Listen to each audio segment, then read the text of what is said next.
No jury is going to convict me Why not? because I'm innocent, and you can mark my words on that one. No jury will convict me. We, the jury, find the defendant as to count 1, first-degree murder, guilty. She said it with absolute certainty, as if conviction wasn't even possible. For 18 days on the witness stand, Jodi Arias performed. She cried, she explained, she told a story of abuse and fear. But then the jury saw the evidence. A camera and a washing machine with deleted photos showing the exact moment of death, a palm print and blood, and a timeline proving she'd planned this murder for days. Jodi Arias thought she could manipulate everyone, the police, the media, even reality itself. She was wrong. June 9, 2008, Mesa, Arizona. Friends of 30-year-old Travis Alexander hadn't heard from him in 5 days. Concerned, they broke into his house. What they found in the master bathroom would become one of the most brutal crime scenes Arizona investigators had ever witnessed. Travis Alexander had been stabbed 27 times. His throat was slashed so deeply he was nearly decapitated, and he'd been shot in the head. The brutality suggested rage, personal rage. The woman responsible would spend the next 5 years lying. 3 completely different stories, dozens of manipulative performances, and one unshakable belief that she was smarter than everyone else. I'm bringing you this case on Her Case Files, where I examine the complex psychology behind female perpetrators. Subscribe now. New cases every Thursday and Sunday. Before we talk about the killer, we need to honor the victim. Travis Alexander wasn't just a headline. He wasn't just a crime scene photo. Born in Riverside, California, Travis grew up in a home marked by poverty and neglect. His parents struggled with addiction, but through determination and his Mormon faith, Travis transformed his life. By 2008, he was a successful motivational speaker with prepaid legal services. Friends described him as charismatic, funny, deeply ambitious, someone who inspired others to overcome hardship just as he had. He was 30 years old. He had dreams of marriage, of children, of a stable future he'd never had as a child. He would never get that chance, because in September 2006, Travis Alexander met Jodi Arias. They met at a prepaid legal services conference in Las Vegas. The attraction was immediate. Travis was a devout Mormon committed to his faith. Jodi was a photographer looking for direction. Within months, Jodi converted to Mormonism and moved from California to Mesa, Arizona, over 700 miles to be closer to Travis. They dated officially for about 5 months before Travis ended the relationship in summer 2007, but it didn't really end. They continued hooking up, a physical relationship that violated Travis's religious beliefs and caused him significant guilt. Even as he began seriously dating other women, Jodi remained in his life, and that's when obsession took root. Friends would later testify about Jodi's disturbing behavior. She hacked into Travis's Facebook account to read his private messages with other women. Any woman who came near Travis was a threat. She slashed his tires twice. She snuck into his house uninvited, even crawling through the doggy door when he changed the locks. She would peek through his windows late at night. Friends saw her hiding behind trees in his backyard, watching. Travis confided in friends that he was afraid of Jodi, that she wouldn't leave him alone, that she was always there, watching, appearing unexpectedly. By April 2008, Jodi moved back to California to live with her grandparents. Travis likely felt relieved, but Jodi wasn't done. In early June 2008, Travis was preparing for a romantic trip to Cancun, Mexico, with another woman. They were set to leave June 10th. Jodi Arias would make sure that trip never happened. What happened next wasn't a crime of passion. It wasn't a moment of lost control. It was premeditated murder, carefully planned over several days. June 2nd, 2008. A .25 caliber gun is stolen from Jodi's grandparents' home in California. The same caliber weapon that would later be used to shoot Travis Alexander. June 3rd, Jodi rents a car, not in her hometown, but 100 miles away in Redding, California. She requests a white car. She's given a red one. That same day, she borrows 2 5-gallon gas cans from her ex-boyfriend. She tells him she's taking a road trip. Prosecutors would later argue this was to avoid stopping at gas stations in Arizona, to avoid creating any record that she was ever there. June 4th, early morning hours, Jodi arrives at Travis's home in Mesa. Her cell phone has been turned off, her license plates have been reportedly flipped upside down, and she's carrying a .25 caliber gun. What happened next would be captured in a way Jodi never expected by a digital digital camera that would become the most damning piece of evidence in the entire case. According to evidence presented at trial, Travis and Jodi had sex that afternoon. We know this because photos were recovered from a camera found in Travis's washing machine. The timestamps on these photos would tell the story of murder in real time. 5:22 p.m. Photos of Travis and Jodi in bed together. Intimate, consensual.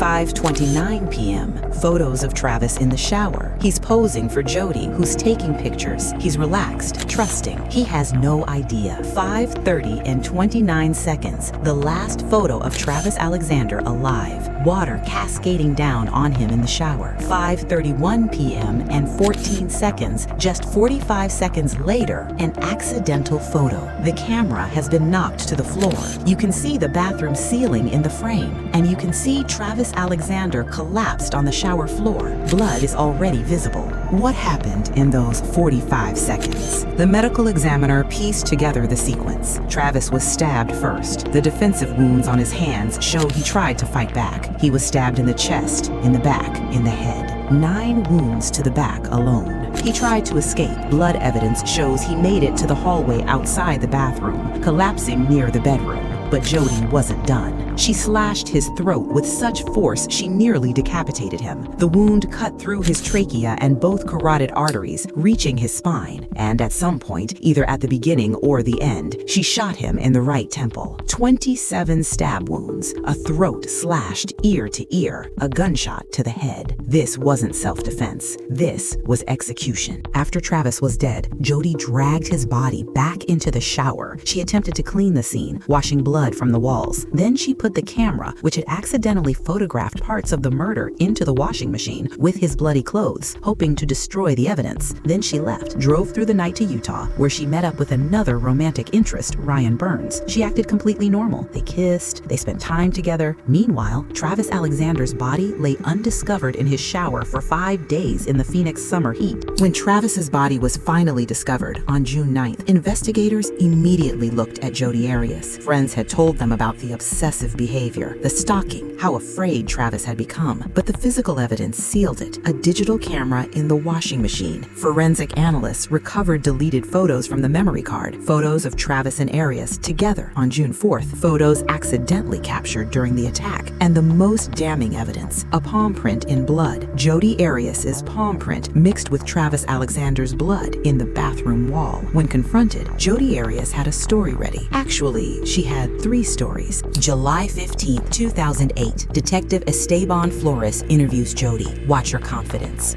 Were you at Travis's house on Wednesday? Absolutely not. I was nowhere near Mesa. I was nowhere near Phoenix. I wasn't even close to him. What if I could show you proof you were there? I wasn't there. Which, there's pictures. I know you know there's pictures. It's for you to be honest with me. I know you were there. Are you sure those pictures aren't from another time? In her first story, Jodi claimed she was nowhere near Mesa. She had an alibi, she had distance, but the investigators had her palm print at the scene. They had photos of her with Travis on the day he died. 2 weeks later, confronted with evidence, Jodi didn't confess. She spun an entirely new story. There were 2 people there. One was a guy and one was a girl. They were white Americans from what I could tell. They had, all those things. They were like beanies, but they cover your whole face. And you've got like holes for your nose and your mouth. What happened, Jodi? What did you see? I took out like a little bitch. Took off? I ran into the closet. He didn't touch me. He was just held the gun to my head, and he was like, "You don't go anywhere." And he told people, "Go finish it." And there was a little bit of a struggle with her and I. I was so scared. I'm not a person who fights, so I wasn't sure. I just knew I had to hold on to her hands because she had a knife. Now Jodi admitted she was there, but she claimed 2 masked intruders broke in and killed Travis. They threatened her, but let her go. She was so traumatized, she said, that she simply fled. Didn't call 911, didn't tell anyone. Investigators didn't believe this either. No evidence of a break-in, nothing stolen, and why would intruders carefully delete photos from a camera. On September 11, 2008, Jodi Arias was arrested and charged with first-degree murder. For years, Jodi maintained the intruder story. She gave media interviews, she drew sketches and sold them online. She seemed to be enjoying the attention. Then, in September 2011, just months before trial, Jodi's defense team filed a notice of self-defense. Story number 3, she killed Travis, but only because he attacked her first. She would claim Travis was abusive, violent, obsessed with degrading sex. She would claim that on June 4th, she dropped his camera and he became enraged. She grabbed a gun, and the stabbing? She remembered nothing. Convenient amnesia for 29 stab wounds. And in an unusual move that would make this trial a cultural phenomenon, cameras were allowed in the courtroom. Jodi Arias was about to perform for the entire nation. Before we get to the trial, we need to talk about something that reveals who Jodi Arias really is. Because there's footage of Jodi alone in the interrogation room after her arrest, when she thought no one was watching. July 2008, Jodi Arias has just been arrested for murder. Travis Alexander's family is planning his funeral. Detectives are processing a crime scene with 29 stab wounds. Jodi Arias is facing the death penalty. So what does she do while sitting alone in that interrogation room? She does a headstand.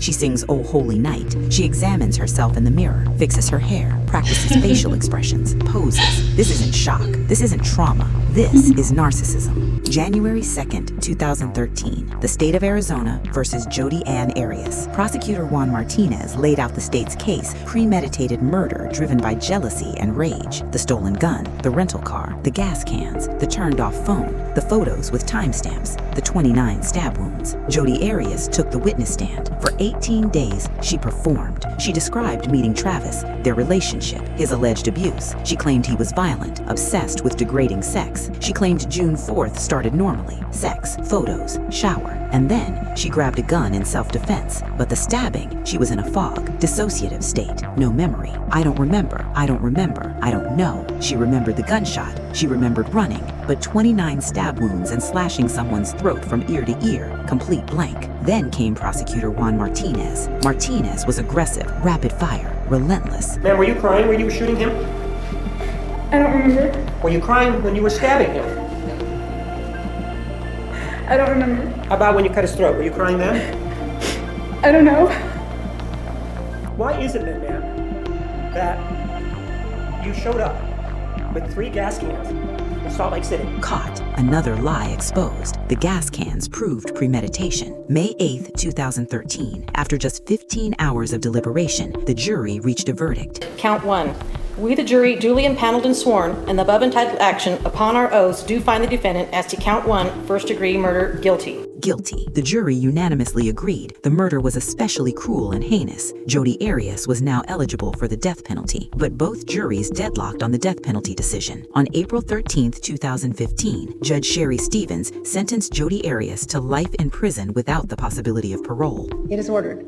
The defendant shall be incarcerated in the Department of Corrections for the rest of her natural life with no possibility of parole. So what makes Jodi Arias so disturbing? Dr. Janine DeMart, the prosecution's psychologist, diagnosed Jodi with borderline personality disorder, characterized by unstable relationships, fear of abandonment, manipulation, and inability to regulate emotions. In other words, exactly the profile of someone who would kill an ex-boyfriend for moving on. But there's more. The headstand in the interrogation room, the singing, the mirror poses, the complete lack of remorse. That's not just BPD, that's narcissism. Jodi Arias believed and still believes that she's smarter than everyone else, that she can manipulate reality itself through performance. Even facing life in prison, she maintains her innocence. She sells artwork online. She gives interviews. She still plays the victim. Some people never stop performing. No jury will convict me. She said it with absolute certainty. Jodi Arias thought she was smarter than the investigators who found her palm print in Travis's blood. She thought she was smarter than the forensic analysts who recovered the deleted photos showing the exact moment of death. She thought she was smarter than Prosecutor Juan Martinez, who systematically destroyed every lie she told. And she thought she was smarter than the jury who saw through her 18-day performance. She was wrong. Travis Alexander was 30 years old. He had overcome poverty poverty and neglect. He had built a successful career inspiring others. He deserved a future. Jodi Arias took that from him with 29 stab wounds, a slashed throat, and a gunshot to the head. She's now serving life in prison in Arizona. She will die behind bars. And even now, she still believes she's the victim. Some people never learn. This documentary discussed murder, stalking, and domestic violence. Was this narcissism, mental illness, or pure evil? Tell us in the comments. Subscribe to Her Case Files. New cases every Thursday and Sunday.